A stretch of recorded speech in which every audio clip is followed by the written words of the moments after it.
കാണാൻ കൊതിച്ചിരുന്ന ഒരു കാഴ്ചയാണ് കേട്ടോ ഇത്. കാരണം പൊന്നൂസിനെ സ്കൂളിൽ കൊണ്ടാക്കിയപ്പം അവൾ യൂണിഫോം ഇട്ട് അവളെ കാണുക എന്ന് പറഞ്ഞപ്പോൾ ഭയങ്കര സന്തോഷമായിരുന്നു.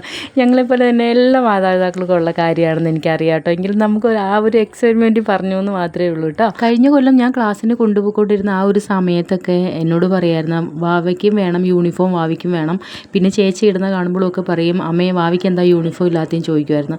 പക്ഷേ ഇപ്പോൾ ഇവിടെ സ്കൂളിൽ ചേരാൻ പോയപ്പോഴത്തേക്ക് യൂണിഫോം കൊടുത്തപ്പോൾ ആൾക്ക് ഭയങ്കര സന്തോഷമായിരുന്നു. പക്ഷേ അത് സ്റ്റിച്ച് ചെയ്യാൻ കൊടുത്തപ്പോൾ ഭയങ്കര കരച്ചിലായിരുന്നു. എൻ്റെ യൂണിഫോം എന്തിനാണ് അവർക്ക് കൊടുത്തതെന്ന് ചോദിച്ചിട്ട്. അപ്പോൾ ഞങ്ങൾ പറഞ്ഞ് സ്റ്റിച്ച് ചെയ്യാൻ കൊടുത്താണ്, നമുക്ക് പെട്ടെന്ന് കിട്ടുമെന്ന് കേട്ടോ. അപ്പോൾ അങ്ങനെ സ്കൂൾ തുറന്നു. യൂണിഫോം കിട്ടുമെന്ന് പറഞ്ഞപ്പോൾ ഒന്നും പറഞ്ഞു, എനിക്ക് സ്കൂളിൽ പോകണ്ട, എനിക്ക് യൂണിഫോം വേണ്ടാന്ന് പറഞ്ഞു. പക്ഷേ ഇപ്പോൾ എന്തായെങ്കിലും സ്കൂളിൽ പോകാൻ ഇപ്പോൾ ഇത്രയൊക്കെ ഇഷ്ടമായിട്ടുണ്ട്. ഇപ്പോൾ അവിടെ ചെന്ന് ഭയങ്കര വായാടിത്തരം തുടങ്ങിയിട്ടുണ്ട് കേട്ടോ.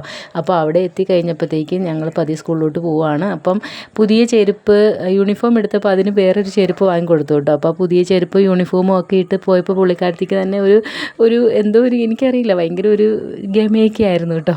അപ്പോൾ ഇത്രയേ ഉള്ളൂ നമ്മുടെ വീഡിയോ. നാളെ കാണാം. Tata bye bye, see U.